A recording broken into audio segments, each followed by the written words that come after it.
ओइसन जगह डोलले उ रंगवा, ओइसन जगह डोलले उ रंगवा, लहंगवा लस लस कहरता हो, लहंगवा लस लस कहरता। चलिए दोस्तों, आपको मेरा थंबनेल देख कर हाई गाना सुन के पता चलिए गया होगा, ये जो गाना लिखे है ना नीलकमल सिंह के, जो वायरल चल रहा है गाना ऑपरेटर बलमुआ डीजे के, इसी ट्रैक पर लिखे हैं होली गाना, बिल्कुल फ्री में गाना लिखे हैं, वो 2023 के लिए होली गाना लिखे हैं। तो अगर आप सिंगर हैं, इस गाने को गाना चाहते हैं तो गा सकते हैं, रिकॉर्डिंग करवा सकते हैं, बिल्कुल फ्री में गाना लिखे हैं। तो चलिए गाना को स्टार्ट कर रहे हैं। गाना को स्टार्ट करने से पहले चैनल पर नए हैं तो सब्सक्राइब कर दीजिए, लाइक कर दीजिए। चलिए गाना को स्टार्ट करते हैं। स्टार्ट करने से पहले यार रिक्वेस्ट है, सब्सक्राइब कर दीजिए। चलिए स्क्रीन पर देखिए, लेट्स गो।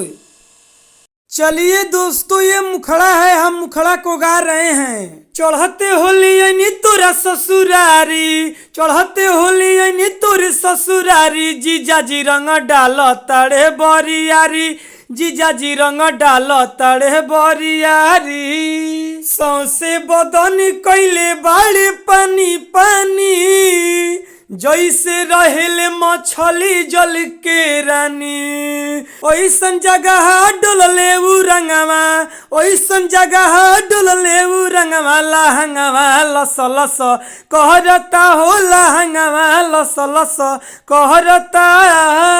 चलिए दोस्तों, ये पहिलका अंतरा है, हम पहिलका अंतरा को गा रहे हैं। दीदी तोरे देवरा डालेला रंग पलानी में, जीजा जी रंग डालस लेके दलानी में, कबू नई में हम अब तोरा गावे, ए जाके फगुआ न हमहू मनावे, मारे ले रंग होले के पिचकारी, मन कर दे दी खीसी में गारी, चढ़ते होली यानी तोरा ससुरारी, चढ़ते होली यानी तोर ससुरारी, जीजा जी रंग डाल तड़े बरियारी, जीजा जी रंग डाल तड़े बरियारी।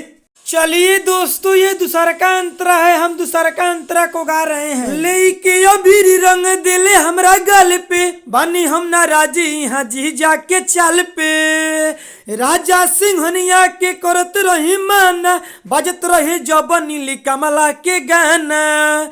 दोस्तों, जहाँ नीलकमल सिंह है वहाँ पर आप अपना नाम डालकर इस गाने को गा सकते हैं। जब हम जनती की होली खेलली जाल गोबर माटी से, गाँव ही रह जाती हो, चढ़ते होली यानी तोर ससुरारी, चढ़ते होली यानी तोर ससुरारी, जीजा जी रंग डाल तड़े बरियारी, जीजा जी रंग डाल तड़े बरियारी।